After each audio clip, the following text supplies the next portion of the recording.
کل اس کی مہندی تھی اور آج صبح سے اس کی طبیعت گری ہوئی تھی۔ اس کی ٹانگوں میں جیسے جان ہی نہیں تھی۔ اس کی تائی راشدہ بیگم نے بنا اس سے پوچھے اس کی مرضی جانے اس کی شادی کی ڈیٹ فکس کر دی تھی، اور وہ جو ابھی بی اے کے پیپر سے فارغ ہوئی تھی اپنی اچانک شادی سے پریشان ہو گئی۔ پر اس کی اتنی جرأت نہ تھی کہ وہ احتجاج کر سکے، کیونکہ اس کے احتجاج کی کوئی ویلیو نہ تھی، اور وجہ رمشا تھی جو اس کی تایازاد تھی، اور اس کے ساتھ اس کی تایازاد رمشا کی بھی شادی کی ڈیٹ فکس ہوئی تھی۔ اس کی خواہش کو سب نے مقدم رکھا تھا، ہر چیز میں، ہر بات میں۔ رمشا کی رائے لازمی تھی، اور وہ جو کہتی وہی پتھر پہ لکیر ہوتا۔ وہ بے انتہا خوش تھی، کیونکہ اس کی شادی اس کے من پسند شخص سے جو ہو رہی تھی۔ جاوید علی عباسی کے دو بیٹے تھے، مرتضم علی عباسی اور راحم علی عباسی۔ بڑا بیٹا مرتضم تھا، جس کے ہاتھ میں پورے گھر کی بھاگ دوڑ تھی اور پورا بزنس اسی کے ہاتھ میں تھا، جبکہ راحم چھوٹا بیٹا تھا اور ہر بات کے لیے اس نے بڑے بھائی مرتضم کے آگے ہاتھ پھیلانے ہوتے۔ اسی بات کو مد نظر رکھتے ہوئے راشدہ بیگم نے بہت چالاکی سے رمشا کا رشتہ بڑے بھائی سے کر دیا اور شفا کا رشتہ چھوٹے بھائی سے کر دیا، جبکہ مرتضم کی مرضی شفا کے ساتھ شادی کرنے کی تھی۔ پر راشدہ بیگم کے آگے کسی کی نہ چلی، اور بہت ہی چال بازی سے بیٹی کی خواہش پر رشتے کا رد و بدل کر دیا، جو ابھی ان کے اور ان کی نند مسز عشرت عباسی کے بیچ تھا۔ کیا بات ہے شفا، تمہارا منہ کیوں بنا ہوا ہے؟ رمشا بھی ڈھیر ساری شاپنگ کرتے ہوئے ماں کے ساتھ اندر داخل ہوئی تو شفا کا ستا ہوا چہرہ دیکھ کر پوچھنے لگی۔ کچھ نہیں، بس طبیعت ٹھیک نہیں، وہ چہرہ جھکائے دھیمے انداز میں جواب دینے لگی۔ یار، کل ہماری مہندی ہے اور تم ہو کہ منہ بنا کر بیٹھی ہو۔ تھوڑی سی تو چہرے پر خوشی لے کے آؤ، ورنہ سب یہی سمجھیں گے کہ امی تمہارے ساتھ زبردستی کر رہی ہیں، جبکہ ایسا نہیں ہے، کیونکہ ہم بھی اچھی طرح سے جانتے ہیں تمہیں شادی کا بہت شوق ہے۔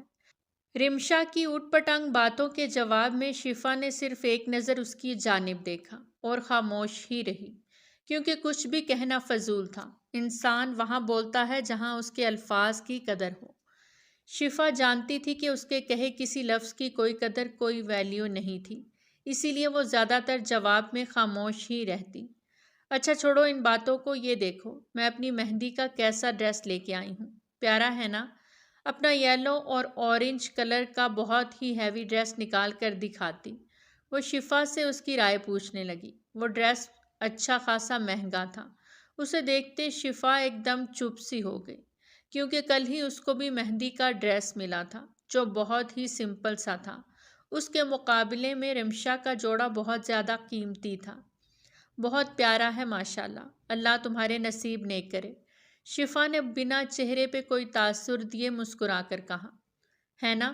میں نے بھی ماما سے یہی کہا تھا، آج کل اس کلر کی بہت ڈیمانڈ ہے، اور میں نے تو لہنگا بھی آرڈر کر دیا ہے، کل تک وہ بھی آ جائے گا۔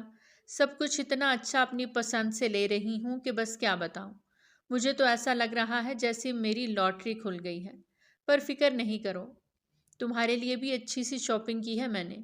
وہ جو شاپر ہے نا، اس میں جو کپڑے ہیں وہ تمہارے لیے ہیں، رکھ لو، آنے والے وقت میں یہ بھی بہت قیمتی ہوں گے تمہارے لیے۔ ٹانگ پہ ٹانگ جمائے طنزاً کہتی وہ مسکرائی۔ تقریباً سبھی جانتے تھے کہ راحم خود کوئی جاب نہیں کرتا تھا، وہ زیادہ تر یا تو گھر میں رہتا یا دوستوں کے ساتھ وقت گزارتا۔ جب بھی اسے کسی چیز کی ضرورت ہوتی تو وہ بھائی سے پیسے لے لیتا، اور آج تک کبھی بھی مرتضم نے اسے کسی بات کے لیے انکار نہیں کیا تھا۔ دونوں بھائیوں کے بیچ میں محبت بے شمار تھی، لیکن یہ محبت کب تک قائم رہتی یہ تو وقت نے ہی طے کرنا تھا۔ مہندی کی خوشبو سے سانسوں پہ چھا جائے، آ جائیں ہم، آئے تجھ کو لینے، نذرانہ دل کا دینے، ہم تیرے ہو جائیں، یہی ہے لگن۔ ڈھولک کی تھاپ پہ لڑکیاں لہک لہک کے گیت گا رہی تھیں۔ رمشا اور شفا دونوں مہندی کا ڈریس زیب تن کیے چھوٹے سے صحن میں بنے اسٹیج پر بیٹھی تھیں۔ سبھی بڑی بوڑھیاں ان کو مہندی لگاتی مہندی کی رسم کا باقاعدہ آغاز کر چکی تھیں۔ شفا کی طبیعت بہت زیادہ خراب ہو رہی تھی، اور اس سے اب وہاں بیٹھنا محال ہو رہا تھا۔ البتہ رمشا مہندی کا پورا فنکشن بھرپور طریقے سے انجوائے کر رہی تھی۔ شفا آپی کیا ہوا؟ آپ کا رنگ کیوں اتنا زرد پڑ رہا ہے؟ آپ کی طبیعت تو ٹھیک ہے؟ چھوٹی زونی نے اس کے چہرے سے اس کی تکلیف کا اندازہ لگایا۔ وہ مرتزم اور راہم کی اکلوتی لاڈلی چھوٹی بہن تھی جو میٹرک میں تھی۔ گڑیا ٹھیک ہوں میں، وہ بمشکل چہرے پر مسکان سجائے بولی، جبکہ اس کے پیٹ میں ہوتی تکلیف سے اب اس سے سانس لینا بھی مشکل ہو رہا تھا، اور یہ تکلیف کس چیز کی تھی وہ اچھے سے جانتی تھی۔ اس بات سے وہ زیادہ پریشان ہو رہی تھی۔ شفا آپی مجھے آپ کی طبیعت ٹھیک نہیں لگ رہی، میں آپ کو روم میں لے جاؤں؟ زونی نے اس کا ہاتھ تھامے محبت سے پوچھا۔ یوں تو رمشا اس کے بڑے ماموں کی بیٹی تھی اور شفا چھوٹے ماموں کی، لیکن شفا کے والدین کی ڈیتھ کے بعد شفا کی پرورش اس کے تایا جان نے کی تھی۔ زونی کو شروع سے ہی شفا سب سے زیادہ پسند تھی۔ رمشا بھی اس سے اچھی لگتی تھی، لیکن اس کا نخرہ اور ایٹیٹیوڈ زونی کو ایک آنکھ نہیں بھاتا تھا۔ اس کے اندر بہت غرور تھا، جبکہ شفا سادہ طبیعت کی مالک تھی اور ہمیشہ زونی کو اپنی چھوٹی بہنوں کی طرح ٹریٹ کرتی۔ تائی جان سے پوچھ لو، پھر اندر چلتے ہیں، شفا نے بہت ہی دھیمی آواز میں کہا۔ آپ ویٹ کریں، میں پوچھ کے آتی ہوں۔ وہ فوراً راشدہ بیگم کے پاس جاتی، شفا کی طبیعت خراب ہونے کا بتا کر ان سے اجازت بھی لے کے شفا کو وہاں سے اٹھاتے اندر لے گئی۔ روم میں آتے ہی شفا نے بیڈ پہ بیٹھتے گہرا سانس بھرا۔ آپ ریسٹ کریں شفا آپی، میں آپ کے لیے کھانے کو کچھ لاتی ہوں، آپ نے کھانا بھی نہیں کھایا، شاید بی پی لو ہو گیا ہے۔ زونی اس کی فکر کرتی کمرے سے باہر نکلی تو شفا نے اس کے جاتے ہی فوراً اٹھتے ہوئے باتھ روم کا رخ کیا۔ اف ماما، میں تھک گئی ہوں یار، اور سر میں بھی شدید درد ہے۔ رات کے 3 بجے وہ سب فارغ ہوئے تھے اور رمشا کی تو ٹانگیں درد سے دکھی جا رہی تھیں۔ ہائے میری بچی، نظر لگ گئی ہوگی، کتنی رشک بھری نگاہوں سے سب دیکھ رہے تھے میری بچی کو۔ اللہ نظر بد سے بچائے، جل ہی گئے سب تو، اتنی پیاری لگ رہی تھی میری بچی۔ راشدہ بیگم نے رمشا کے ماتھے پر بوسہ دیتے ہوئے لاڈ سے کہا۔ صحیح کہہ رہی ہیں ماما، اور سب سے زیادہ نظر تو ساتھ بیٹھی شفا کی ہی لگی ہوگی، اتنی حسرت سے میرے ڈریس کو دیکھ رہی تھی۔ رمشا نخوت سے بولی۔ ہاں یہ تو ہے، منحوس ہے پوری، پیدا ہوتے ہی ماں باپ کو کھا گئی۔ اب تم ذرا بچ کے رہنا، اس کو اپنے ساتھ کم ہی رکھنا، بلکہ روب میں رکھنا۔ راشدہ بیگم اسے اچھی خاصی پھر سے پٹیاں پڑھانے لگیں۔ ارے ماما بے فکر رہیں، یہ بے ضرر سی لڑکی میرا کیا بگاڑ لے گی، بس کل نکاح ہو جائے، کوئی بکھیڑا نہ کھڑا کر دے آپ کا بھتیجا، اب کوئی مسئلہ ہی نہ بنا دے۔ رمشا نے ناک سکیڑ کر کہا۔ امید تو یہی ہے کہ کچھ ایسا ویسا نہیں ہوگا، لیکن اگر کچھ ایسا کیا بھی تو تمہاری ماں ہے نا، سب دیکھ لے گی۔ میرے پاس بہت سے طریقے ہیں سب کو راہ راست پہ لانے کے لیے۔ وہ آنکھیں مٹکا کے بولتی رمشا کو خوش کر گئیں۔ آنے والے وقت سے بے خبر ماں بیٹی بہت بڑے بڑے خواب سجا رہی تھیں۔ آج بارات تھی، کچھ دیر میں انہیں پارلر کے لیے نکلنا تھا۔ رمشا اور شفا ایک ہی پارلر سے تیار ہونے والی تھی، لیکن شفا کا صبح سے رو رو کر برا حال تھا۔ اس کی جو سچویشن تھی وہ کسی سے کہہ نہیں سکتی تھی۔ وہاں کوئی بھی تو اس کی سننے والا نہیں تھا۔ کیا منحوسیت پھیلائی ہوئی ہے تم نے، صبح سے سر جھاڑ منہ پھاڑ بیٹھی ہو تم، پتہ بھی ہے پارلر جانا ہے۔ رمشا کب سے تمہارا انتظار کر رہی ہے، اٹھو اور تیار ہو، نکلو جاؤ جلدی سے، تھوڑی دیر میں ہی سب مہمان آنا شروع ہو جائیں گے۔ راشدہ بیگم نے اندر آتے بستر میں دبک کے لیٹی شفا کو لتاڑ کے رکھ دیا۔ تائی جان میری طبیعت ٹھیک نہیں، کیا میں یہاں گھر پہ ہی تیار ہو جاؤں؟ وہ دھیرے سے منمنائی۔ کیوں، خیریت ہے نا؟ پارلر جانے میں کیا مسئلہ ہے تمہیں؟ بعد میں سب نے پھر مجھے ہی باتیں سنانی ہیں۔ اپنی بیٹی کو تو پارلر بھیج دیا، جبکہ اس یتیم کو گھر میں ہی تیار ہونے کے لیے چھوڑ دیا۔ خوب تم میری عزت کروانا چاہتی ہو، بہتر ہوگا چپ چاپ کر کے جاؤ اور وہیں پر تیار ہو۔ اپنی کہتے ہوئے وہ نکل گئیں، جبکہ ایک بار پھر سے شفا کی آنکھوں میں آنسو بھر آئے۔ فرق تو اچھا خاصا کر رہی تھی وہ۔ آج شادی کا لہنگا بھی اس کا کچھ خاص نہ تھا، جبکہ رمشا کا انتہائی مہنگا لہنگا تھا۔ بس شفا کا رنگ روپ تھا جو اسے رمشا پر سبقت لے جانے میں معاون ثابت ہوتا تھا۔ دل پہ پتھر باندھتے ہوئے وہ اٹھی اور اپنا سامان چھوٹے سے بیگ میں رکھتے بڑی سی شال لیے باہر آ گئی، جہاں رمشا گاڑی میں بیٹھی اس کا ویٹ کر رہی تھی۔ بھئی ابھی تمہاری شادی ہوئی نہیں اور تمہارے نخرے ہیں کیا آسمانوں کو چھو رہے ہیں؟ کب سے میں تمہارا ویٹ کر رہی ہوں اور تم میڈم اب آ رہی ہو۔ رمشا نے بھی اس کی اچھی خاصی کلاس لے ڈالی، ڈرائیور کو چلنے کا کہا اور خود موبائل میں گم ہو گئی۔ اسے جیسے شفا کے جواب کی ضرورت نہ تھی، نہ طلب کہ وہ اس سے کوئی جواب طلبی کرتی۔ باراتیں آ چکی تھیں۔ ایک طرف مرتزم دلہا بنا ہوا تھا تو دوسری طرف راہم۔ وہاں کسی قسم کا کوئی فرق روا نہ رکھا گیا۔ دونوں بھائیوں نے سیم برانڈ کی بلیک کلر کی شیروانی پہنی تھی، جس سے دونوں بھائیوں کے پیار کا بخوبی اندازہ لگایا جا سکتا تھا۔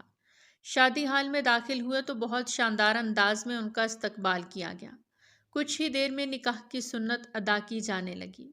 نکاح نامہ فل ہوتے ہی رمیز عباسی مولوی صاحب کے ساتھ برائڈل روم کی جانب بڑھے، جہاں رمشا اور شفا گھونگھٹ نکالے بیٹھی تھیں۔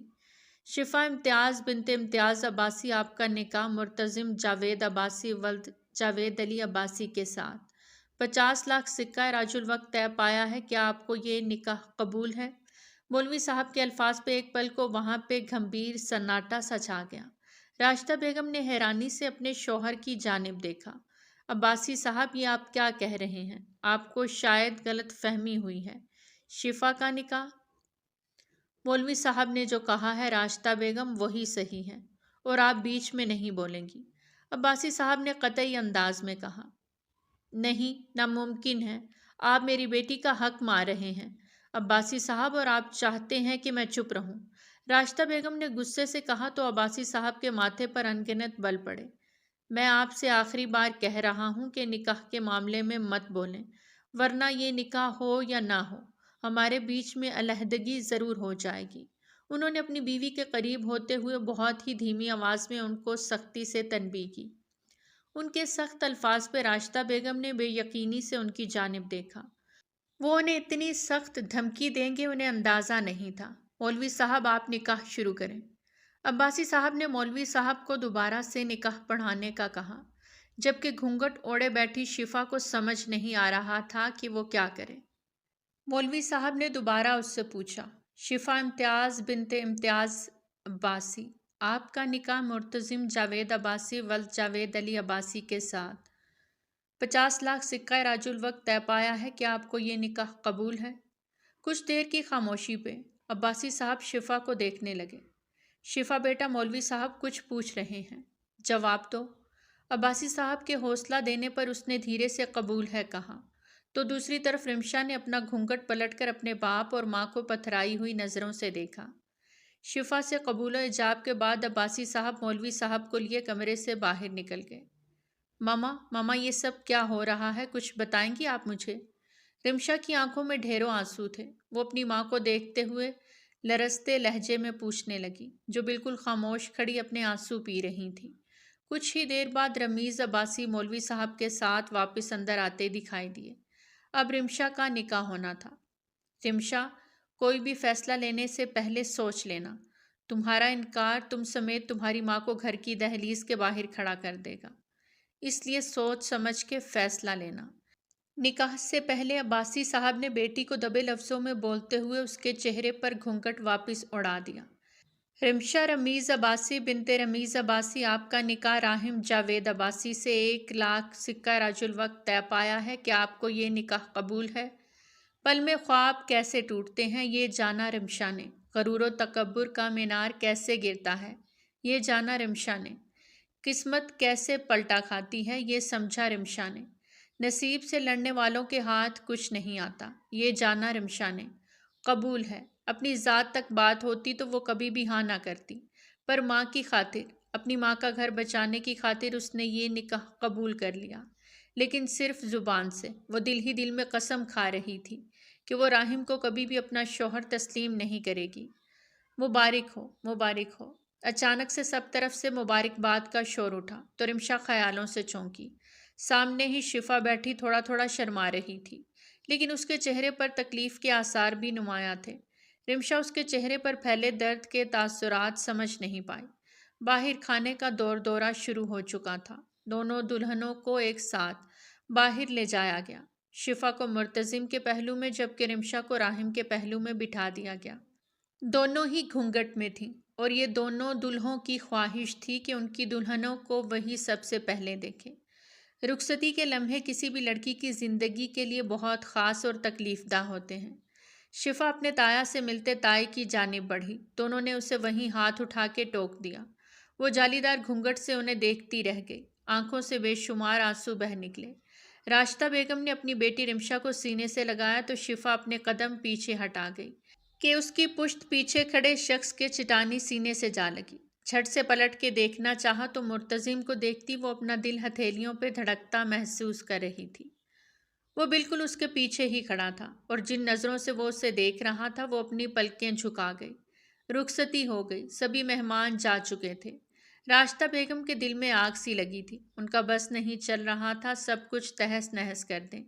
کیا کچھ نہیں سوچا تھا انہوں نے، سب کچھ برباد ہو گیا۔ ان کی بیٹی کی قسمت ان کے اپنے شوہر نے تاریک کر دی، ایک ایسے شخص سے اس کی شادی کر دی جو بھائی کے ٹکڑوں پر پلتا تھا۔ کیسے باپ تھے، بیٹی کے مستقبل تک کا نہ سوچا۔ وہ دل برداشتہ ہو رہی تھی لیکن اس وقت وہ بالکل خاموش تھیں، ایک ایسی خاموشی جو طوفان سے پہلے کی تھی۔ عباسی ہاؤس میں دونوں دلہنوں کا استقبال بہت ہی شاندار طریقے سے کیا گیا۔ چلتے چلتے بھاری کامدار دوپٹے کو سنبھالنا شفا کو بہت مشکل لگا، اوپر سے اس کی طبیعت بھی اچھی خاصی خراب تھی جس پہ وہ زیادہ اپسٹ تھی۔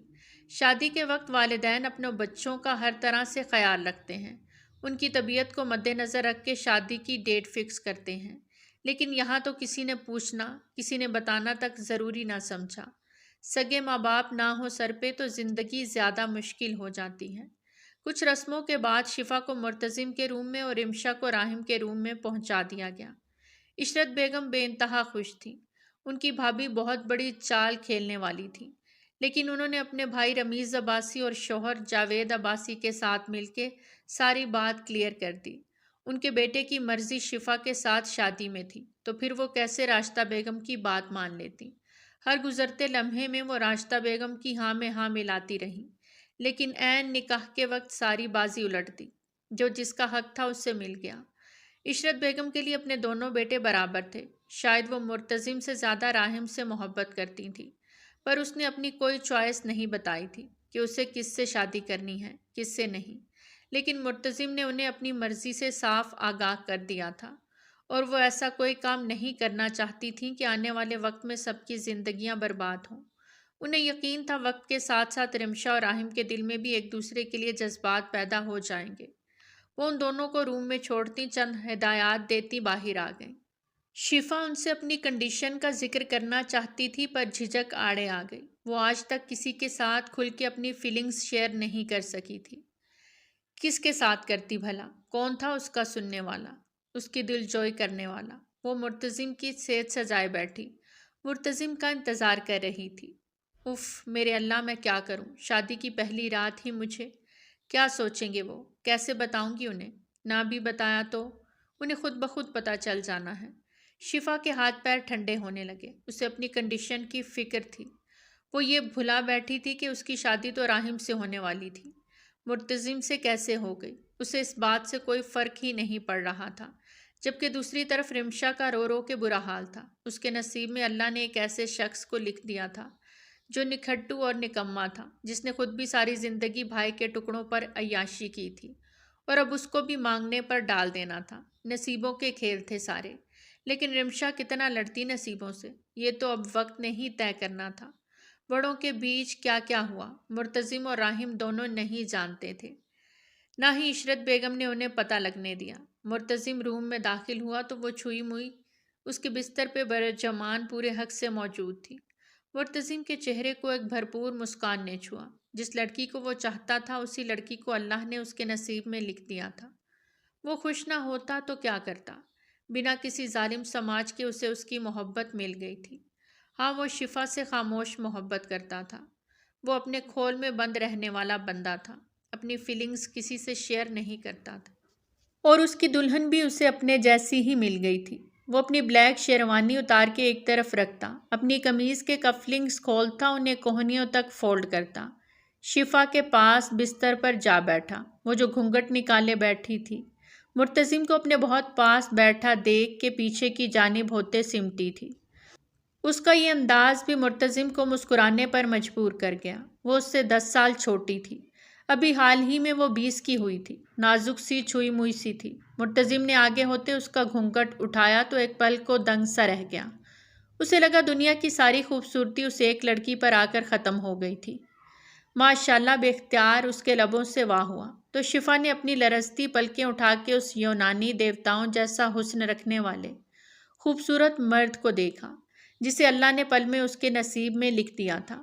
مرتضیم کی نظروں کی وارفتگی کو وہ سہن نہ کر پائی اور پلکیں جھکا لیں۔ اس کا دل بہت ہی زوروں سے دھڑک رہا تھا، یوں لگ رہا تھا جیسے اچھل کے حلق میں آ جائے گا۔ مرتضیم نے اس کا ہاتھ تھاما تو اسے محسوس ہوا وہ بہت ٹھنڈی پڑ رہی تھی۔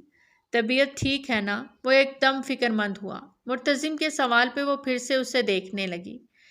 کیا دنیا میں کوئی ایسا شخص بھی ہے جسے اس کی تکلیف محسوس ہوئی؟ تکلیف میں تو وہ کل سے تھی، لیکن کسی نے بھی اس پر توجہ نہ دی۔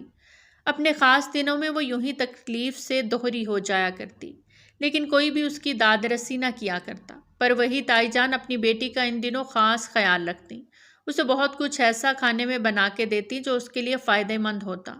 دیسی ٹوٹکے کیا کرتی کہ وہ مزید ناز نخرے اٹھواتی، اور 7 سے 10 دن تک تو وہ بستر سے اٹھتی ہی نہیں تھی۔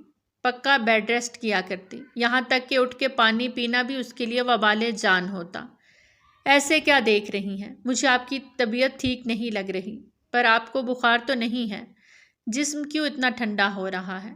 آپ کا بلڈ پریشر تو لو نہیں؟ 1 منٹ میں آپ کے لیے کچھ کھانے کو لاتا ہوں۔ وہ اس کا ماتھا چیک کرتا فوراً سے اٹھا تھا۔ شفا کے اندر تو اتنی ہمت بھی نہیں بچی تھی کہ وہ اسے کچھ کہتی یا روکتی، بس یکٹک اسے دیکھے گئی۔ وہ جو کمرے سے باہر نکل گیا تھا بنا کسی چیز کی پرواہ کیے کہ گھر میں مہمان بھی ٹھہرے تھے۔ وہ سیدھا کچن کا رخ کرتا ملازمہ نوری سے کھانا روم میں لانے کا بولتا واپس پلٹا۔ وہ جو کچن سمیٹ رہی تھی فوراً مرتضیم کے حکم کی تعمیل میں مصروف عمل ہو گئی۔ مرتضیم روم میں آیا تو شفا کو روتے ہوئے پایا۔ ارے کیا ہوا؟ کیوں رو رہی ہو؟ وہ اس کے پاس آتے اس کا ہاتھ تھام گیا۔ آپ وہ مجھے اس کو بات کرنا مشکل لگ رہا تھا۔ کیسے وہ اپنی تکلیف کا اظہار کرتی، کیسے اسے بتاتی کہ آج کی رات وہ اس کے قریب نہ آئے۔ وہ اس سچویشن میں نہیں تھی۔ اتنے میں ملازمہ کھانے کی ٹرے لیے دروازہ نوک کرتے اندر آئے۔ ٹرے کو وہیں ٹیبل پہ رکھتے وہ مرتضیم کی جانب مڑی۔ بھائی اور کچھ چاہیے؟ نوری کافی چھوٹی لڑکی تھی، ماں کے ساتھ ان کے گھر کام کے لیے اکثر ہی آ جایا کرتی۔ مرتضیم نے اسے پڑھائی کا بھی بولا تھا اور سارا خرچہ بھی اٹھا رہا تھا۔ وہ مرتضیم کو بھائی ہی کہا کرتی اور مرتضیم کو اس کا بھائی کہنا اچھا لگتا تھا۔ نہیں نوری آپ جائیں بس۔ وہ ملازموں کو بھی عزت سے مخاطب کیا کرتا۔ اس کا لہجہ بے انتہا پولائٹ تھا۔ جتنا وہ خوبصورت تھا اس سے کہیں زیادہ وہ نرم خو تھا، اور اس کی نرم خو طبیعت کے چرچے خاندان اور خاندان سے باہر بھی تھے۔ وہ بہت سلجھا ہوا اور خاندان کا سب سے خوبصورت مرد تھا۔ کم تو راہم بھی نہیں تھا، پر وہ انتہا کا ضدی اکھڑ مزاج، من مرضی کا مالک اور جنونی شخص تھا، اور اللہ کی کرنی اسے بیوی بھی اپنے جیسی ہی ملی تھی۔ اب ان دونوں کا ٹاکرا ہونے پر کون سا طوفان آنے والا تھا یہ تو اب حالات نے ہی طے کرنا تھا۔ وہ اسے زبردستی تھوڑا سا کھانا کھلاتے ٹرے واپس بھجوا چکا تھا۔ مرتضیم اس کا ہاتھ تھامے اسے ڈریسنگ کے پاس لایا۔ وہ ابھی بھی لرز رہی تھی۔ اس کے سر سے بھاری کامدار دوپٹہ اتارا تو اس کا پورا وجود مرتضیم کے سامنے آیا ہوا۔ اس کا دلکش سراپا دیکھتے مرتضیم کے دل کی دھڑکنیں بڑھ گئی تھیں، لیکن فی الحال وہ اپنے جذبات پر بند باندھتا اس کا زیور اتارنے میں اس کی مدد کرنے لگا۔ آپ چاہیں تو ڈریسنگ میں جا کے چینج کر لیں، مجھے نہیں لگتا آپ اس میں کمفرٹیبل ہیں۔ وہ اس کے ستے ہوئے چہرے کی جانب دیکھتا اس سے کھلے دل سے آفر کر گیا، تو وہ اس بات میں سر ہلاتی ڈریسنگ روم میں گم ہو گئی۔ اس کی شرم و حیا اور جھجک محسوس کرتے مرتضیم مسکراتا ہوا اپنا ڈریس لیتا باتھ روم میں گھس گیا۔ اس وقت اسے شاور کی طلب ہو رہی تھی۔ راہم روم میں داخل ہوا تو رمشا اپنا لہنگا چینج کرتے بستر پر نیم دراز ہوئی کمفرٹر کھول کے خود پہ اوڑے ہوئے تھی۔ اس کا یہ انداز دیکھتے راہم کے ماتھے پر گہرے بل پڑے۔ وہ کرخت چہرے کے ساتھ اندر آتا دروازہ لاک کر گیا، اپنی شیروانی کو غصے سے اتار کے ایک طرف پٹکا اور تیز قدموں سے اس کی جانب بڑھا۔ رمشا کا یہ ایکٹ اسے بری طرح مشتعل کر گیا تھا۔ ہر دلہے کی طرح اس کے بھی کچھ ارمان تھے اپنی دلہن کو جی بھر کے دیکھنا، پر اس نے رمشا کو دلہن بنا دیکھا ہی نہ تھا۔ تمام وقت وہ گھونگھٹ میں ہی رہی۔ جو اب وہ اسے دیکھنے کی چاہ میں روم میں آیا تو اس کا یہ ایٹیٹیوڈ اسے سخت تیش دل آ گیا۔ آگے بڑھ کے اس پر سے کمفرٹر اتار کے دور پھینکا۔ یہ کیا بدتمیزی ہے ایڈیٹ انسان، وہ بہت برے انداز میں اس پر چلائی تھی، جس پہ راہم کے دماغ کی رگیں ابھریں۔ تمہارا دماغ درست ہے؟ یہ کس انداز میں تم مجھ سے بات کر رہی ہو؟ راہم نے اسے بازو سے تھامے اپنی جانب کھینچا۔ وہی جو تم ڈیزرو کرتے ہو۔ چھوڑو میرا ہاتھ۔ رمشا اسی بدتمیزی سے چلا رہی تھی۔ چپ، آواز نہ آئے اب تمہاری۔ وہ اس قدر اونچی آواز میں چلایا کہ در و دیوار کانپ اٹھے۔ وہ تو شکر تھا کہ کمرہ ساؤنڈ پروف تھا، ورنہ ان کی چیخو پکار لازمی باہر جاتی۔ I said leave me۔ وہ اب کی بار دھیمے لہجے میں بولی تو جواباً راہم طنزیہ مسکرایا۔ دلہن بننے کا تو بہت شوق تھا، کیا ماں نے آج کی رات کے تقاضے بتا کر نہیں بھیجا؟ وہ انتہائی صاف گوئی سے اس سے بے باک بات کر رہا تھا کہ وہ کان کی لوؤں تک سرخ پڑی۔ کیا بدتمیزی ہے! میرے ساتھ اس قسم کی واہیات باتیں کرنے کی بھی کوشش مت کرنا تم، ورنہ کیا؟ وہ جو انگلی اٹھا کے وارن کر رہی تھی۔ اس نے بے باکی سے اس کی کمر کے گرد باہیں حمائل کیے اسے اپنے سینے میں سختی سے بھینچ لیا کہ اس کی سانسیں جیسے تھم سی گئیں۔ رمشا کی تو زبان ہی تالو سے چپک گئی۔ واہیات باتیں بھی کروں گا اور عملی مظاہرہ بھی۔ وہ اسے زور سے پیچھے پٹک گیا۔ تم نے دلہن کا لباس کیوں چینج کیا؟ کس سے پوچھ کے؟ جرأت کیسے ہوئی تمہاری؟ وہ اس کے جبڑے کو دبوچے اس سے سوال کر گیا۔ راہم کی آمد سے قبل اس کا یوں دلہن کے لباس سے آزاد ہونا راہم کے اندر کے ضدی مرد کو جگا گیا تھا۔ اس کی مردانہ انا پر کاری ضرب لگی تھی۔ میری مرضی، میں جو مرضی۔ وہ باقی کے الفاظ ادا نہ کر سکی۔ راہم نے اتنی زور سے اس کا جبڑا دبوچا کہ وہ کراہ کے رہ گئی۔ چھوڑو! اس کی آنکھوں میں ڈھیروں آنسو آ گئے، جبکہ راہم تو آج رات کے تقاضے پورے کرنے کا خواہش مند تھا۔ اس کا سر پیچھے تکیے پہ پٹکا۔ اگر تم نے اب مجھے ٹچ کیا تو میں کیا کر لو گی؟ میں جو جی میں آئے گا کروں گا۔ ہوئی ہمت تو روک کے دکھانا۔ تم جیسی اتھری گھوڑیوں کو راہم عباسی کو خوب لگام ڈالنی آتی ہے۔ وہ ایک ہی جست میں اس کے قریب ہوا۔ اس کی جانب دیکھتے راہم کی سانسیں گہری ہوئیں۔ رمشا نے خود کو اس کی ایکس رے کرتی نگاہوں سے چھپانا چاہا، لیکن وہ اگلے ہی پل اس کی گردن پہ جھکا۔ وہ درد سے بلبلا اٹھی، لیکن راہم کو اس پہ ذرا سا ترس نہ آیا۔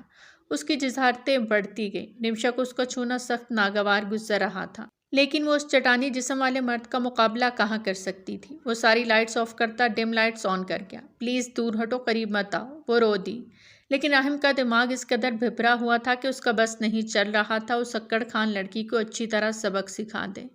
وہ اس کی جانب پلٹا تو وہ بری طرح پینک ہوئی۔ تم میرے ساتھ ایسا نہیں کر سکتے۔ وہ سسک اٹھی۔ میری جان، اسے کہتے ہیں زبردستی حق وصول کرنا، جو تم دینے کے موڈ میں نہیں ہو اور میں چھوڑنے کے موڈ میں نہیں۔ تو اب تم اگر مجھے روکو گی تو میرا جنون بڑھ جائے گا، لیکن سیکنڈ آپشن بھی ہے تمہارے پاس۔ وہ اس کے چہرے پہ پھونک مارتے آخر میں تھوڑا دھیمی آواز میں بولا تھا۔ وہ کیا؟ رمشا نے جھٹ سے پوچھا، جس پہ وہ اپنے لب کا ایک کونا دانتوں تلے دبا گیا۔ سیکنڈ آپشن یہ ہے کہ چپ چاپ خود کو میرے حوالے کر دو، بہت محبت سے تمہیں سمیٹوں گا۔ وہ اس کے کان میں سرگوشی کر رہا تھا۔ اس کی بات پہ رمشا کا جی چاہا اس کا منہ نوچ لے۔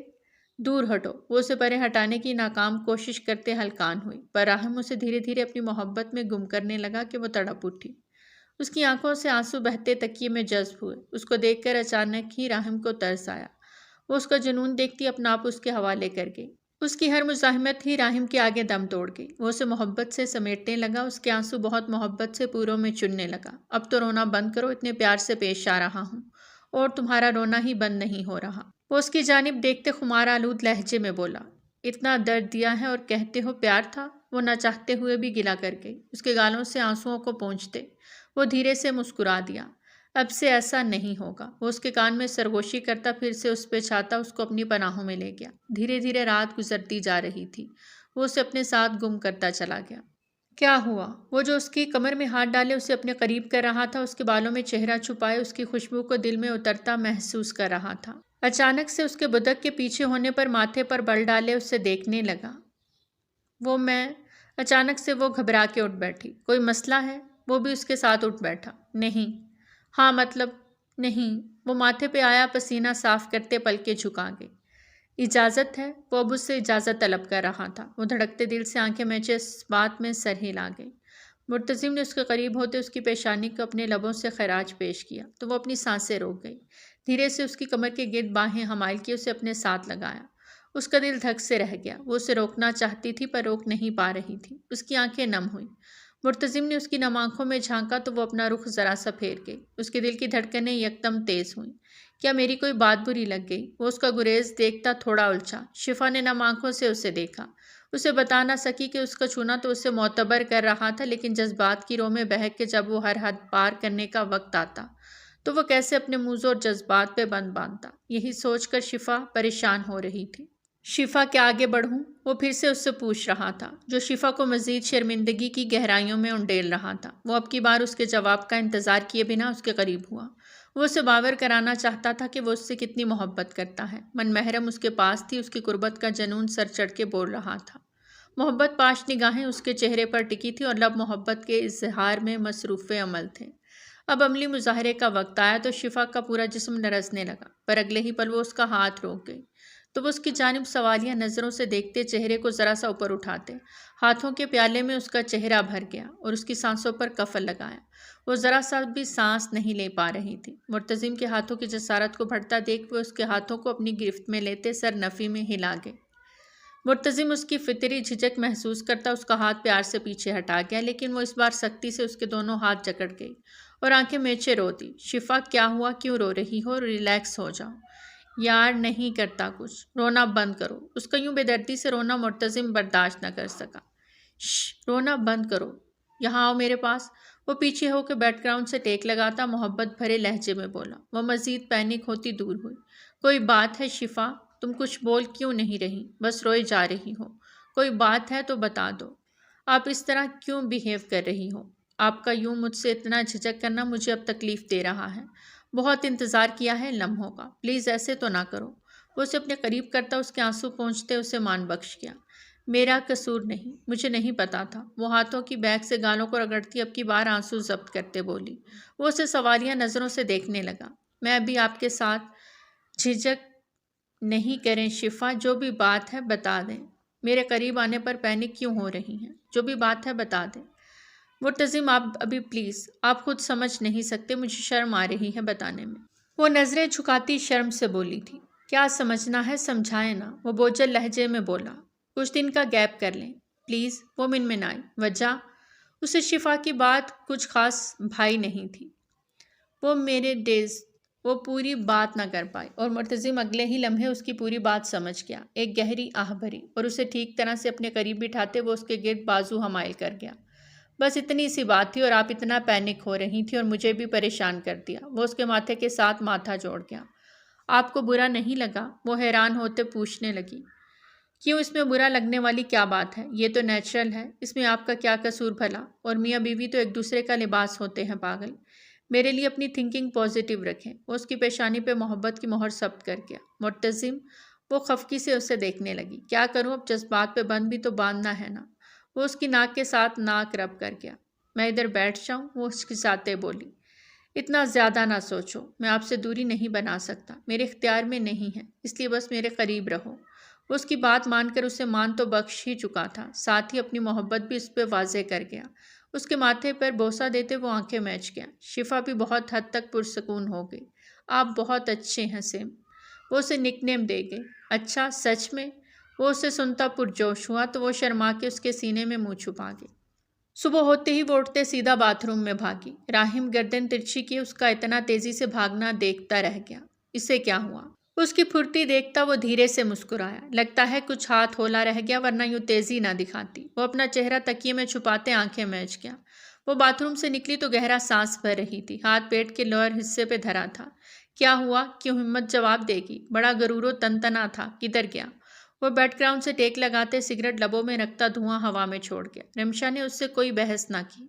وہ گزشتہ رات والے اس کے رویے پر نالاں تھی، مزید بحث کر کے اسے خود پہ حاوی نہیں کر سکتی تھی، اب جب کہ اس کی طبیعت بھی اچھی خاصی خراب تھی۔ لگتا ہے زبان بھی کہیں چھوڑ آئی ہو، مزہ نہیں آ رہا کچھ۔ وہ کمفرٹر ایک طرف کرتے اٹھا۔ اس کا پہاڑ جیسا وجود، کثرتی جسم اور پھولے مسلز دیکھتی وہ پیچھے دیوار میں جا سمائی۔ اس کی آنکھوں میں خوف لہرایا۔ پلیز نہیں، وہ اس کے قریب ہوتے اس کے ہاتھ پہ ہاتھ رکھ گیا جو اس نے اپنے پیٹ کے نچلے حصے پہ رکھا تھا۔ رمشا کی آنکھیں نم ہوئیں۔ کیا ہوا؟ اس کا لہجہ یکدم نرم ہوا۔ تم ٹھیک تو ہو نا؟ وہ اس کے کاندھے پہ ایک ہاتھ رکھے بولا۔ نہیں۔ اس کی آنکھوں کا سرخ پن دیکھتی وہ اپنے لب بے دردی سے دانتوں تلے دبا گئی۔ اتنی جلدی کیوں؟ کیا شادی کی ڈیٹ پوچھ کے فکس نہیں کی تھی؟ اس کے سوال پہ اس سے بے اختیار شفا یاد آئی۔ اس کو بھی تو یہی مسئلہ تھا، پر کسی نے بھی اس کی ایک نہ سنی۔ وہ نظریں جھکائے آنسو ضبط کرنے لگی۔ اچھا، اب رونے کی ضرورت نہیں ہے، سمجھی تم؟ اس کی آنکھوں کے آنسو دیکھتا بدمزہ ہوا۔ اچھے سے سمجھ گئی۔ ایک ہی رات میں وہ اپنی دھاک اس پہ بہت اچھے سے بٹھا گیا تھا۔ جو تنتنا اور روب رات کو تھا، اب وہ کہیں کھو گیا تھا۔ کچھ چاہیے؟ وہ جو باتھ روم میں گھسنے لگا تھا اس کی طرف مڑتے پوچھتے اسے شرم سے لال کر گیا۔ وہ اسے خفگی سے دیکھتی اپنا رخ پھیر کے، جس پہ راہم زوردار قہقہا لگاتے باتھ روم میں گھس گیا۔ لفنٹر، بدتمیز، بے شرم۔ وہ دانت پیستی اسے نئے القابات سے نواز گئی۔ ولیمے کی تقریب پہ رمشا اور شفا بہت ہی پیاری لگ رہی تھی۔ شفا کے چہرے پر بہت رونق تھی، وہ بات پہ بات مسکرا رہی تھی۔ شوہر کی پیار بھری پازیٹیو قربت نے اس کے چہرے کو حشاش پشاش کر دیا تھا۔ روپ تو رمشا پہ بھی بہت آیا تھا، لیکن اس کے چہرے پہ خوشی کا کوئی تاثر نہیں تھا۔ اس کی والدہ راشدہ بیگم اس کے پاس آئیں تو وہ ان کے گلے سے جا لگی۔ میری جان، طبیعت تو ٹھیک ہے نا تیری؟ وہ پریشان ہوئی۔ رات کو بھی شوہر سے ان کا جھگڑا ہوا تھا اور اچھی خاصی انہیں باتیں سننے کو ملی۔ خاص کر ان کی کچھ باتوں نے تو راشدہ بیگم کا دل بری طرح دکھا دیا تھا۔ اگر بیٹی کا گھر سلامت دیکھنا چاہتی ہو تو اسے ورگلانا مت، اس کا گھر بسا رہنے دینا، راہم کے لیے اس کا دل کھٹا مت کرنا۔ پر آپ جانتے ہیں وہ کچھ نہیں کرتا، اور اپنی بیٹی اسے سونپ دی آپ نے۔ ساری زندگی وہ اب شفا کے سامنے ہاتھ پھیلاتی رہے گی۔ تو اچھی بات ہے نا، زندگی کے 20 سال وہ تمہارے اور تمہاری بیٹی کے آگے ہاتھ پھیلاتی رہی۔ اس کی شان میں فرق نہیں آیا تو اب تمہاری بیٹی پھیلا لے گی تو کیا ہو جائے گا؟ مجھے کبھی منظور نہیں۔ اس کی ہر خواہش، ہر ضرورت میں خود پوری کر لوں گی۔ وہ قطعی انداز میں بولیں۔ ویسے آپ کو اپنے داماد پہ بھروسہ ہونا چاہیے۔ ضروری نہیں جو جیسا نظر آ رہا ہے ویسا ہی ہو۔ بہت سی باتیں پوشیدہ ہوتی ہیں، انہیں پوشیدہ ہی رہنے دیا جائے تو زیادہ بہتر ہے۔ ارے اتنی جلدی؟ تیری ڈیٹ تو ابھی دور تھی، پھر اتنی جلدی کیسے؟ ماں کی بات پہ وہ شرم سے سر جھکا گئی۔ امی پلیز یار ایسی باتیں مت کریں۔ وہ اپنا رخ پھیر گئی۔ اچھا چھوڑو ان باتوں کو۔ شفا نے کچھ کہا تو نہیں؟ کوئی ضرورت نہیں اس کے روب میں آنے کی، ٹھاٹھ سے رہنا۔ تمہاری ہر ضرورت، ہر خواہش تمہاری ماں پوری کرے گی۔ میرے ہوتے تمہیں کسی کے آگے ہاتھ پھیلانے کی ضرورت نہیں، اور میری بیوی ہوتے ہی آپ کے آگے کیوں ہاتھ پھیلائے گی؟ اچانک سے اپنے قلب سے راہم کی آواز سنتی وہ چونک کے مڑی۔ رمشا کے چہرے پر گھبراہٹ کے آثار نمایاں ہوئے۔ تو اور کیا کرے گی؟ اب مرتزم کی بیوی تو ہے نہیں کہ ٹھاٹھ سے رہے۔ وہ نخوت سے بولیں۔ امی، رمشا راہم کے چہرے پر شدید غصہ دیکھ سکتی تھی۔ ٹھاٹھ سے رہنے کے لیے کس چیز کی ضرورت ہوتی ہے مومانی جان؟ وہ سینے پہ بازو باندھے ٹھہرے ہوئے لہجے میں پوچھ رہا تھا۔ امی پلیز جائیں آپ۔ رمشا نے راہم کا غصہ دیکھتے ماں کو روکا۔ وہ نہیں چاہتی تھی راہم کو کسی بھی بات کا پتہ چلے۔ کوئی بھی مرد یہ کبھی برداشت نہیں کر سکتا کہ شادی سے پہلے اس کی بیوی کسی اور کی سنگت چاہ رہی تھی۔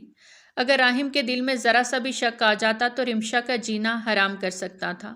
ظاہری بات ہے دھن دولت سے ٹھاٹ باٹ آتے ہیں۔ وہ منہ بنا کے بولیں۔ قیمت بتائیں اپنی بیٹی کی۔ وہ بھی نخوت سے بولا۔ راہم، رمشا نے بے یقینی سے اسے دیکھا۔ اس کی آنکھوں میں آنسو بھر آئے۔ قیمت دو گے میری بیٹی کی؟ حق مہر تو صرف 1 لاکھ تک ہی دے سکے۔ اتنی اوقات ہوتی تو اپنے بھائی سے زیادہ نہ سہی، اس کے برابر تو حق مہر دیتے۔ رمشا بالکل خاموش ہو گئی تھی۔ اس کی ماں نے جو آگ لگانی تھی وہ لگ گئی تھی۔ ان کی بات پہ راہم نے اپنے قریبی ملازم کو آواز دی۔ زلفی، جو ہر لمحے اس کے ساتھ سائے کی طرح رہتا تھا۔ جی سر، میری چیک بک لاؤ۔ وہ یکٹک راشدہ بیگم کو دیکھتے بولا۔ زلفی فوراً اس کی چیک بک نکال لایا۔ ایک چیک بناتا وہ راشدہ بیگم کی جانب بڑھا گیا۔ دیکھ لیں آپ کی بیٹی کی قیمت، یقیناً اب آپ مطمئن ہوں گی۔ راشدہ بیگم نے چیک کو دیکھا تو ان کی آنکھیں حیرت سے پھیل گئیں۔ 1 کروڑ؟ ماں کی بات سنتے رمشا نے اپنا جھکا سر اٹھایا۔ دونوں ہی ایک پل کو سخت حیران رہ گئیں۔ نکاح نامے پہ حق مہر کی رقم میں کچھ زیرو کا اضافہ کر دیا جائے گا۔ اب تو آپ کے سارے خدشات دور ہو گئے ہوں گے۔ کم ہے تو بتا دیں۔ وہ کمر کے پیچھے ہاتھ باندھتے انتہائی سنجیدگی سے پوچھ رہا تھا، جبکہ مرتزم اس کی ایک ایک حرکت کو بخوبی نوٹ کر رہا تھا۔ اگر اتنا ہی تم دے سکتے تھے تو کل ہی اتنا لکھ دیتے۔ وہ اب بھی اپنی بات سے پیچھے نہیں ہٹ رہی تھی۔ کل آپ کی بیٹی کی اوقات دیکھ کر حق مہر دیا تھا۔ آج آپ نے میری حیثیت، میری اوقات کا پوچھا، تو آج اسی کو مد نظر رکھتے دے دیا۔ اور کچھ؟ وہ ایک ایک بات کا چن چن کے جواب دے رہا تھا۔ امی بس کر دیں، خدا کا واسطہ ہے آپ کو۔ رمشا نے ان کے آگے ہاتھ جوڑے۔ اپنی اتنی توہین پہ اس کی آنکھوں سے بلبل آنسو بہہ نکلے۔ وہ روتے ہوئے وہاں سے باہر نکلتی چلی گئی۔ اس کا یوں رو کے جانا ہر ایک کی نظروں میں سوالیہ نشان چھوڑ گیا۔ یہ رمشا کو کیا ہوا؟ شفا کو ایک دم پریشانی ہوئی۔ آئینہ دکھا دیا ہے کسی نے۔ مرتزم کا انداز انتہائی سنجیدہ تھا۔ وہ کچھ پل مرتزم کو دیکھتی رہ گئی۔ وہ دل کی بری نہیں ہے سم، بس تائی جان کی تربیت ہی ایسی ہوئی ہے، ورنہ چھوڑو ان باتوں کو، راہم ہے نا، وہ خود ہینڈل کر لے گا۔ مرتزم نے اسے ٹوکا۔ ایک بات پوچھوں آپ سے؟ وہ اس کے دیے اعتماد سے ہی بلا جھجک اس سے اب بات کر رہی تھی۔ دو پوچھ لو، آپ کو حق ہے۔ وہ اس کا ہاتھ دھیرے سے تھام گیا۔ آپ کی شادی تو رمشا سے ہو رہی تھی، پھر اچانک سب چینج کیسے ہو گیا؟ اس کی بات پہ وہ دھیما سا مسکرایا۔ ایک چال آپ کی تائی جان نے چلی، ایک چال ہم نے، سمپل۔ اب چلیں، کافی دیر ہو رہی ہے۔ تھک نہیں رہی اتنی بڑی ہیلز پہن کے؟ وہ اس کی فکر مندی میں گھلتے ہوئے بولا۔ اٹھا لیں، وہ لاڈ سے بولی۔ مرتزم نے ایک نظر پورے حال میں دوڑائی۔ تقریباً سبھی مہمان جا چکے تھے، اکا دکا ہی رہ گئے تھے۔ اس کی آنکھوں میں شرارت دیکھتے وہ آگے ہوتے ذرا سا جھکتے، اسے اپنی باہوں میں بھر گیا۔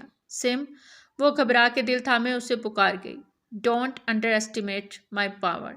وہ ایک آنکھ ونک کرتا اس سے لیے حال سے باہر نکلا۔ وہاں موجود سبھی افراد نے یہ منظر دیکھتے اپنی مسکراہٹ چھپائی تھی۔ وہ روتے ہوئے باہر بھاگی تھی۔ اتنی توہین آمیز الفاظ پہ اس کا جی چاہ رہا تھا خود کو مار ڈالے۔ راہم کیسے اس کی اتنی تذلیل کر سکتا تھا؟ اگر اس کی نگاہ میں میری ویلیو نہیں تھی تو کیوں مجھ سے شادی کی؟ وہ اپنے آنسو پونچھتے روتی چلی جا رہی تھی۔ ساتھ اس کے قدم بھی چلے جا رہے تھے۔ وہ دلہن کے لباس میں ویران سڑک پہ اکیلی ہی نکل گئی تھی۔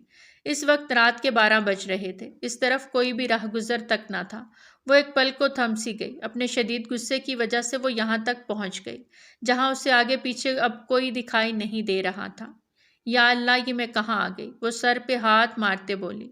اف، اب کیا ہوگا؟ امی، بابا، میں کیسے واپس جاؤں؟ کسی نے مجھے روکا کیوں نہیں؟ میں اتنی ارزاں ہوں کہ کوئی میرے پیچھے بھی نہیں آیا۔ وہ کرب سے سسکی اور وہیں ایک طرف فٹ باتھ پہ بیٹھ گئی، آنکھوں میں ڈھیروں آنسو لیے اور دلہناپے کا روپ لیے۔ اس وقت وہ آسمان سے اتری پری لگ رہی تھی۔ اچانک ایک بائک والے نے اس کے پاس آ کے بائک روکی۔ ایک کیا لوگی؟ اس کا انداز رمشا کو سلجھا گیا۔ سامنے کھڑا وہ شخص انجان تھا، اس کی قیمت لگا رہا تھا۔ قیمت تو اس کے شوہر نے بھی لگائی تھی، صرف 1 لاکھ۔ وہ پھر سے کرب میں مبتلا ہوئی۔ بولو نا، کیا لوگی 1 رات کا؟ وہ اپنے ہونٹوں پہ زبان پھیرتے پوچھ رہا تھا۔ 1 لاکھ۔ سوچوں میں گم وہ بے دہانی میں بول گئی۔ یہ زیادہ ہے۔ چلو دے دوں گا، آ جاؤ۔ وہ شخص رمشا کو سر سے پیر تک گہری نگاہوں سے دیکھتے بولا۔ رمشا نے دانت پہ دانت جمائے اپنا رخ پھیرا۔ اس کے اندر اس وقت آتش فشاں پھٹ رہا تھا۔ آ جاؤ، اب سوچ کیا رہی ہو؟ اب کی بار وہ بائک سٹینڈ پہ کھڑی کرتا اس کے پاس آیا۔ دفع ہو جاؤ یہاں سے۔ رمشا نے اسے پیچھے کی طرف پش کیا تو وہ بری طرح لڑکھڑا گیا۔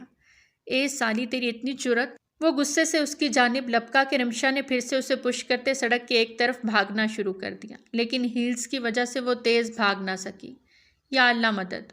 وہ اوپر آسمان کی جانب دیکھتی اللہ سے دعا کرتی بھاگ رہی تھی کہ اس شخص نے رمشا کا آنچل کھینچا جو اس کے بالوں کے ساتھ اٹیچڈ تھا۔ رمشا کی چیخ بلند ہوئی۔ وہ سامنے کی جانب لڑکھڑاتے ہوئے گرنے لگی کہ کسی نے اسے فوراً اپنی باہوں میں تھامتے سینے سے لگایا۔ رمشا کو ایک پل کے لیے لگا وہ بری طرح سڑک پہ گر کے چوٹ کھا چکی ہے، پر اپنے سامنے چٹان جیسے وجود کو دیکھتے اس کی آنکھوں کے گوشے نم ہوئے۔ اسے میرے حوالے کر دو، میں نے اسے پہلے دیکھا ہے، وہ شخص ارد گرد دیکھتے بولا۔ راہم نے رمشا کو قہر کی نگاہ سے دیکھا، جو اس کی عزت کا جنازہ نکالتی آدھی رات کو سڑکوں پہ بھاگ رہی تھی۔ دیکھو، میں نے اسے خریدا ہے پورے 1 لاکھ میں، خود یہ مانی تھی۔ اب تم اپنا راستہ ناپو اور اسے میرے… اگلے الفاظ اس کے منہ میں ہی دم توڑ گئے۔ سالے، تیری اتنی جرت کیسے ہوئی یہ سب بکواس کرنے کی؟ بکاؤ مال نہیں ہے، بیوی ہے میری۔ وہ چلاتا ہوا اس شخص پہ ٹوٹ پڑا۔ رمشا ایک طرف کھڑی تھر تھر کانپنے لگی۔ اسے راہم سے بے پناہ خوف آیا۔ وہ بھرپور جسامت کا مرد جس طرح اس شخص کو مار رہا تھا، رمشا کو لگا اگلا نمبر اسی کا ہے۔ وہ اسے پاگلوں کی طرح مارتا جا رہا تھا، جبکہ وہ کب کا بے ہوش ہو چکا تھا۔ راہم! رمشا نے اسے پکارا تو وہ اسے غصے سے دیکھتا ضبط کی انتہا پہ اس کی جانب قدم بڑھا گیا۔ رمشا کی سانس رکی۔ وہ اپنے قدم پیچھے لینا چاہ رہی تھی، لیکن زمین پہ قدم اٹھتے ہی نہیں تھے۔ پلیز مجھے نہیں مارنا۔ وہ اپنے دونوں گالوں پہ اپنے ہاتھ جمائے تھر تھر کانپنے لگی۔ اس کے اس ایکٹ پہ راہم نے بمشکل ہی اپنا غصہ کنٹرول کیا، ورنہ اس وقت اس کا جی چاہ رہا تھا کہ سامنے کھڑی لڑکی کو زندہ زمین میں گاڑ دے۔ اس کا ہاتھ سختی سے تھامے وہ پیچھے پلٹتا، گاڑی کی جانب بڑھ گیا۔ وہ بھی چپ چاپ اس کے ساتھ گھسیٹتی چلی گئی۔ وہ دونوں گھر پہنچے تو انہی کا انتظار ہو رہا تھا۔ کہاں تھی یہ؟ عشرت بیگم نے غصے سے پوچھا تو رمشا کا سر جھک گیا۔ آنسو اب اور روانی سے بہنے لگے۔ اسے شرم نہ آئی یوں سب کے سامنے بھری محفل سے اکیلے باہر بھاگتے۔ عشرت بیگم کا انداز کافی سخت تھا۔ اگر آپ کو اتنا ہی مسئلہ ہو رہا ہے تو شرم و حیا والی بہو لے آتے۔ راہم اس کی طرفداری میں بولا تھا یا اس کے خلاف؟ رمشا کو سمجھ نہ آیا۔ ہم نے تو شرم و حیا والی سمجھ کے ہی لی تھی، لیکن کیا پتا تھا یہ گھر بسانے والوں میں۔ ماما پلیز، مزید کچھ نہیں، میں ابھی زندہ ہوں، بیوی ہے میری، جو بھی کہنا سننا ہوگا میں خود دیکھ لوں گا۔ رات بہت ہو گئی ہے، آپ لوگ آرام کریں۔ وہ انہیں سرد لہجے میں ٹوکتا غصے سے رمشا کی کلائی کو دبوچے روم میں لے گیا۔ حالت دیکھیں، اتنی خود سر ہے یہ، میرے بیٹے کی تو زندگی ہی برباد ہو گئی۔ عشرت بیگم دکھ سے بولی۔ بیگم تھوڑا وقت دیں، سنبھل جائے گی۔ مجھے راہم پہ پورا بھروسہ ہے، وہ بہت سمجھداری سے اس معاملے کو ہینڈل کر لے گا۔ جاوید عباسی پر یقین لہجے میں بولے۔ اللہ کرے ایسا ہی ہو، وہ بھی دعا گو ہیں۔ وہ اسے اندر لاتے بستر پر زور سے پٹک گیا۔ درد کی شدید لہر اس کی لور باڈی میں اٹھی کہ وہ تڑپ کے رہ گئے۔ جی چاہتا ہے یہیں زمین میں گاڑ ڈالوں۔ تو گاڑ دو نا۔ وہ بھی بھپری شیرنی کی طرح پلٹ کے اسے جواب دینے لگی۔ میں اسی لائق ہوں، آپ نے میری قیمت بہت زیادہ لگائی ہے مسٹر راہم عباسی، میری ویلیو تو 2 ٹکے کی بھی نہیں۔ وہ کرب میں مبتلا ہوئی۔ بکواس بند کرو اپنی۔ وہ اس کے قریب آتا غصے سے دھاڑا تو وہ سہم کے پیچھے کھسکی۔ یوں تو اسے راہم سے ڈر بھی لگ رہا تھا، پر زبان چلانے سے بھی باز نہیں آ رہی تھی۔ تمہاری زبان بہت چلتی ہے، اس کو قابو میں رکھو ورنہ کاٹ کے ہاتھ میں رکھ دوں گا، وہ گراتے ہوئے بولا۔ تو اس بار وہ چپ ہو گئی۔ کچھ دیر وہ کمرے میں چکر لگاتا اپنا اشتعال قابو کرتا رہا اور اگلے ہی لمحے وہ صوفے پہ بیٹھتا اسے اپنے قریب بلا گیا۔ سنائی نہیں دے رہا، یہاں آؤ، وہ دبا دبا چلایا تو رمشا نے سر نفی میں ہلایا۔ آؤ گی یا میں خود آؤں؟ اس کا لہجہ وارن دیتا ہوا تھا۔ وہ بمشکل اپنی میکسی سنبھالے اس کے پاس آئی تو وہ اسے کھینچ کے اپنے قریب بٹھا گیا اور پھر اس کی جانب دیکھا۔ کیا بکواس کی تھی اس شخص سے؟ اس کی بات پہ رمشا کی ریڑھ کی ہڈی میں سنسنی دوڑ گئی۔ کچھ نہیں کہا تھا، وہ جھوٹ بول رہا تھا، رمشا نے جھٹ سے جواب دیا۔ اگلے ہی لمحے راہم کی آنکھوں کی خماری دیکھتے رمشا کے لب واہ ہوئے۔ راہم، میری کنڈیشن۔ وہ اس کے سینے پہ ہاتھ رکھے کپ کپائی۔ راہم نے خمار آلود نگاہوں سے اسے دیکھا۔ ڈونٹ وری، تم سے خود کو سکون پہنچانے کے اور بھی بہت سے طریقے ہیں۔ وہ مسکراتے ہوئے اسے خود سے قریب کر گیا۔ وہ شرماتے ہوئے اس کے گردن میں منہ چھپانے لگی۔ راہم بھی اس کے رخساروں پر بکھری لالی کو دیکھتے مسکرا اٹھا۔ وہ اپنا سانس روک گئی تھی۔ کل بھی اس نے زبردستی اپنا حق وصول کیا تھا اور آج پھر سے۔ اس کا غصہ اب کافی حد تک ختم ہو چکا تھا۔ رمشا کو قریب پا کر وہ اپنے غصے پر قابو پا چکا تھا، ورنہ تو اس شخص کی بات نے اسے پاگل ہی کر دیا تھا۔ لیکن اب ساری باتیں بھلائے وہ اس پر جھکا اور دھیرے دھیرے اسے اپنی محبت سے روشناس کرانے لگا۔ اس کے ماتھے پہ لب رکھتے وہ اسے کچھ حد تک پرسکون کر رہا تھا۔ کچھ باتیں کہنے والی نہیں ہوتی، خاموشی زبان بن جایا کرتی ہے۔ 1 ہفتے بعد راشدہ بیگم کے گھر آج دونوں دامادوں کی دعوت تھی۔ مرتضم اور شفا تو ساتھ ساتھ آئے تھے، جبکہ رمشا اکیلی آئی تھی۔ راہم نے ساتھ آنا ضروری نہیں سمجھا تھا۔ ڈائننگ ٹیبل پر بیٹھے وہ دونوں ہنسی مذاق میں مصروف تھے، جبکہ رمشا بے دلی سے پلیٹ میں چمچ ہلاتے کہیں اور ہی گم تھی۔ بیٹا رمشا، کھانا کھاؤ۔ راشدہ بیگم نے بیٹی کو کھوئے ہوئے دیکھا تو ٹوک دیا۔ گھر چلتے ہیں، کافی رات ہو گئی ہے۔ مرتضم نے گھڑی پہ وقت دیکھتے کہا۔ آپ لوگ جائیں، میں یہیں رہوں گی، رمشا بے لچک انداز میں کہتے اپنے قدم اندر ان کی جانب بڑھا گئی۔ چلو کوئی بات نہیں، ماں کے گھر ہی رک رہی ہے، تم لوگ جاؤ، راشدہ بیگم نے رمشا کا ستا ہوا چہرہ دیکھتے کہا تو وہ دونوں اللہ حافظ کہتے باہر نکل گئے تھے۔ وہ بستر پر اوندے منہ پڑی تھی جب اسے محسوس ہوا کوئی اس کے روم میں آیا ہے۔ مما پلیز جائیں یہاں سے، مجھے اکیلا چھوڑ دیں۔ وہ بنا دیکھے تکیے میں منہ دیے بولی تھی کہ اگلے ہی پل مقابل نے اسے کلائی سے دبوچے کھڑا کیا۔ وہ لڑکھڑا کے سیدھا اس کے سینے سے جا لگی۔ گھر واپس کیوں نہیں گئی؟ وہ اس کی دھڑکنوں کو اپنے سینے میں محسوس کرتا بے خود ہوا۔ آپ کو کیا فرق پڑتا ہے؟ اس نے شکوہ کیا تو وہ اسے مزید سینے میں بھینچ گیا۔ تم نہیں جانتی اس بندے کو کتنا فرق پڑتا ہے۔ آج تمہاری روح میں سمانا تھا اور تم یہاں ڈیرا جما کے بیٹھ گئی ہو۔ اگر کہتی ہو تو یہیں کیا یہیں رومانس کے علاوہ بھی زندگی ہے؟ وہ اس کی بات کاٹ گئی تو راہم طنزیہ ہنسی ہنسا۔ اور وہ زندگی پیسے کی ہے۔ آئی نو تمہیں پیسوں کی زبان ہی سمجھ آتی ہے۔ بولو اب کیا ڈیمانڈ ہے؟ اس کی ٹون بدلی تھی، کچھ پل خاموشی کی نظر ہو گئے، تھوڑی سی عزت۔ وہ نم لہجے میں بولی، ایک آرمی آفیسر کی بیوی ہو اور تمہیں لگتا ہے کہ تمہاری کوئی عزت نہیں۔ راحم عباسی حقیقت میں ایک سیکرٹ ایجنٹ تھا اور یہ بات اس کے گھر والے جانتے تھے، پر کسی اور کو بتانے کا حکم نہیں تھا۔ وہ بزنس اسی لیے نہیں کرتا تھا، کہنے کو ویلا نکما تھا، پر مرتضیم اسے ہر طرح سے سپورٹ کرتا تھا، کیونکہ آرمی میں جانا اس کا جنون تھا اور اس کے جنون میں اس کے بھائی نے اس کا ہر طرح کا ساتھ دیا۔ آج وہ اپنی بیوی پہ اپنی حقیقت آشکار کر گیا تھا۔ Army officer? وہ زیر لب بڑبڑائی۔ الحمدللہ۔ راحم مسکرایا۔ مجھے پہلے کیوں نہیں بتایا؟ ضروری نہیں سمجھا، صاف گوئی سے جواب آیا تھا۔ پھر یہاں کیوں آئے ہیں؟ یہاں آنا کیوں ضروری ہوا؟ بیوی ہو میری، پورا 1 کروڑ حق مہر دیا ہے، اب وصول بھی تو کرنا ہے نا۔ وہ مسکراتے ہوئے اس پہ سایہ فگن ہوا۔ کیا کہہ رہے ہیں؟ کوئی آ جائے گا؟ یہ آپ کا بیڈ روم نہیں؟ وہ پیچھے ہوتے اس بار گھبرا رہی تھی۔ پھر چلو گھر چلتے ہیں، اپنے روم میں۔ وہ ایک دم پیچھے ہٹتے بولتے اس کا ہاتھ تھامے کھڑا کر گیا۔ مجھے نہیں جانا، وہ منمنائی۔ اگر شور شرابہ کرو گی تب بھی زبردستی لے جاؤں گا، ورنہ سیکنڈ آپشن موجود ہے۔ وہ کیا؟ جھٹ سے پوچھا۔ پیار سے چلو، پیار اور فرما برداری دکھاؤ، یقین جانو بہت پیار سے سمیٹوں گا۔ وہ اس کے کان کے قریب ہوتا دھیرے سے سرگوشی کر گیا اور وہ خفگی سے اسے دیکھنے لگی، جو محبت پاش انداز میں اسے ہی دیکھ رہا تھا۔ جہاں ایک کہانی ختم ہوتی ہے تو وہیں دوسری کہانی جنم لیتی ہے۔ شفا کا صبر اور اس کا صاف دل۔ اللہ نے اس کا اسے بہت پیارا اجر دیا تھا، مرتضیم کے روپ میں۔ دولت کے لالچ نے راشدہ بیگم کو اندھا کر دیا اور بیٹی کو بھی اپنے جیسا ہی بنانا چاہا، لیکن اللہ نے اس کی ہدایت فرما دی۔ اللہ سب کو لالچ اور مکر و فریب سے دور رکھے، آمین۔ تو پیارے ریڈرز، آج کی کہانی تھی یہیں تک۔ کیسی لگی آپ کو ہماری آج کی کہانی؟ کمنٹ سیکشن میں اپنے قیمتی آراء کا اظہار ضرور کریں۔ بہت جلد ملتے ہیں ایک نئی کہانی کے ساتھ، تب تک ہمیں دیجیے اجازت۔ ٹل دین ٹیک کیئر، اللہ حافظ۔